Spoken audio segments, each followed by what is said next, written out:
Selamat pagi Bapak, Ibu Guru, dan teman-teman. Mari kita siapkan hati kita untuk mendengarkan renungan pagi ini. Dalam nama Bapa dan Putra dan Roh Kudus. Amin.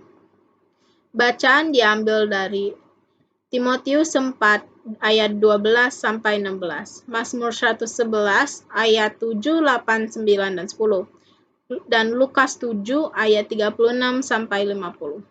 Seorang Farisi mengundang Yesus untuk datang makan di rumahnya. Yesus datang ke rumah orang Farisi itu, lalu duduk makan. Di kota itu ada seorang perempuan yang terkenal sebagai seorang berdosa. Ketika perempuan itu mendengar bahwa Yesus sedang makan di rumah orang Farisi itu, datanglah ia membawa sebuah buli-buli pualam berisi minyak wangi. Sambil menangis, ia pergi berdiri di belakang Yesus dekat kakinya, lalu membasahi kakinya itu dengan air matanya dan menyengkanya dengan rambutnya. Kemudian ia mencium kakinya dan meminyakinya dengan minyak wangi itu. Ketika orang Farisi yang mengundang Yesus melihat hal itu, ia berkata dalam hatinya, "Jika ia ini nabi, lalu ia tahu siapakah dan orang apakah perempuan yang menjamahnya ini. Tentu ia tahu bahwa perempuan itu adalah seorang yang berdosa." Lalu Yesus berkata kepadanya, "Simon, ada yang hendak kukatakan kepadamu." Sahut Simon, "Katakanlah guru." Ada dua orang yang berhutang kepada seorang pelepas uang. Yang seorang berhutang 500 dinar, yang lain 50. Karena mereka tidak sanggup membayar, maka ia menghapuskan hutang kedua orang itu. Siapakah di antara mereka yang akan terlebih mengasihi dia? Jawab Simon, "Aku kira dia yang paling banyak dihapuskan hutangnya." Kata Yesus kepadanya, "Betul pendapatmu itu." Dan sambil berpaling kepada perempuan itu, ia berkata kepada Simon, "Engkau lihat perempuan ini. Aku masuk ke rumahmu, namun engkau tidak memberikanku air untuk membasuh kakiku.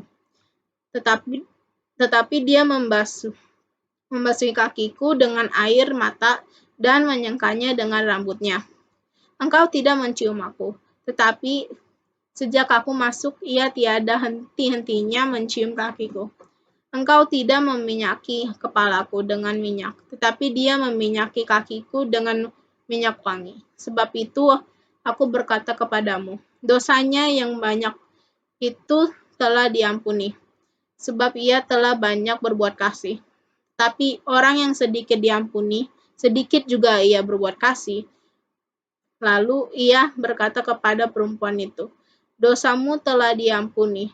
Dan mereka yang duduk makan bersama dia berpikir dalam hati mereka, "Siapakah ia ini sehingga ia dapat mengampuni dosa?" Tapi Yesus berkata kepada perempuan itu, "Imanmu telah menyelamatkan engkau, pergilah dengan selamat." Demikianlah sabda Tuhan.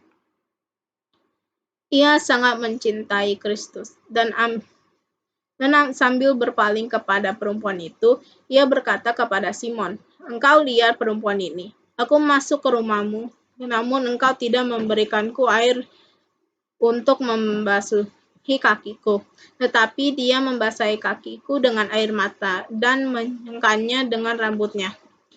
Lukas 7 ayat 44. Teman-teman terkasih dalam Kristus, ada dua orang kudus yang kita peringati hari ini, yaitu Santo Cornelius dan Santo Cyprianus. Adalah dua contoh inspiratif dalam usaha membangun hidup beriman kita. Pada pertengahan abad ketiga, seorang imam kudus dari Roma, Cornelius, dipilih menjadi Bapa Suci atau Paus.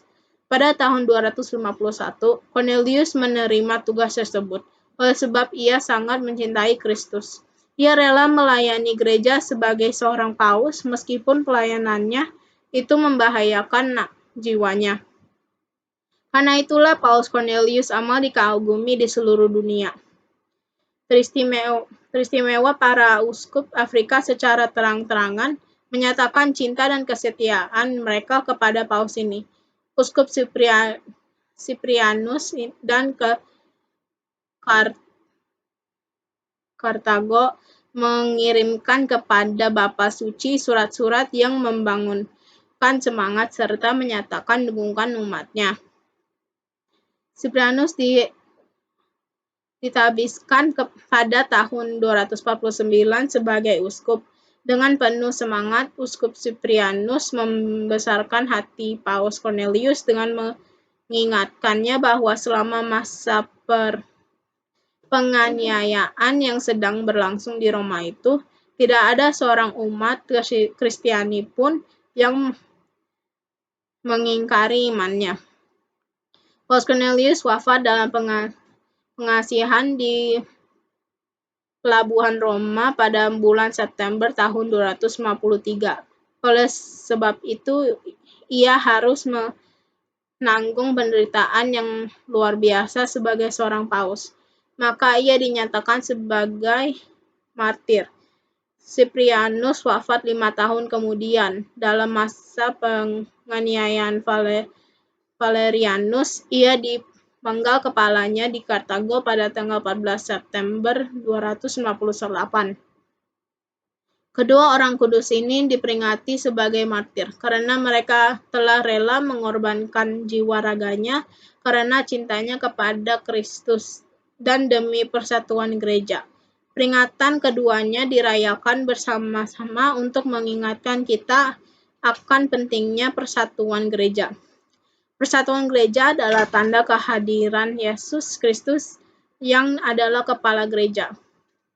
Pada kesempatan yang baik ini, kita juga berdoa untuk Bapa Suci kita Paus Fransiskus dan Uskup kita Ignatius Kardinal Suharyo, para imam agar tetap sehat dalam mengembalakan umat di masa yang sulit ini.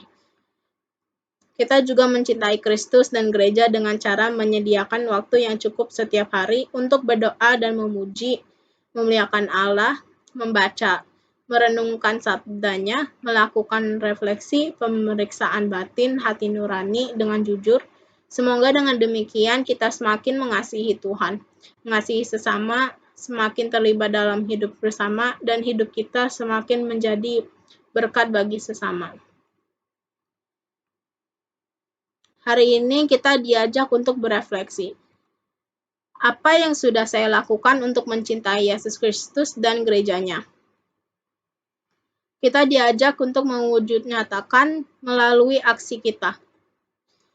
Saya mau terlibat dalam kegiatan di gerejaku. Marilah berdoa. Tuhan Yesus Kristus, terima kasih atas berkat yang Engkau berikan kepada kami hari ini. Semoga kami mampu meneladan para martir dan para kudus-Mu untuk mencintai Engkau dan gereja-Mu dengan sepenuh hati. Amin. Kemuliaan kepada Bapa, Putra, dan Roh Kudus, seperti pada permulaan, sekarang, selalu, dan sepanjang segala abad. Amin. Terpujilah nama Yesus, Maria, dan Santo Yosef, sekarang dan selama-lamanya. Santa Maria de la Strada, doakanlah kami. Amin. Dalam nama Bapa dan Putra dan Roh Kudus. Amin. Selamat mengikuti pembelajaran hari ini. Tuhan memberkati.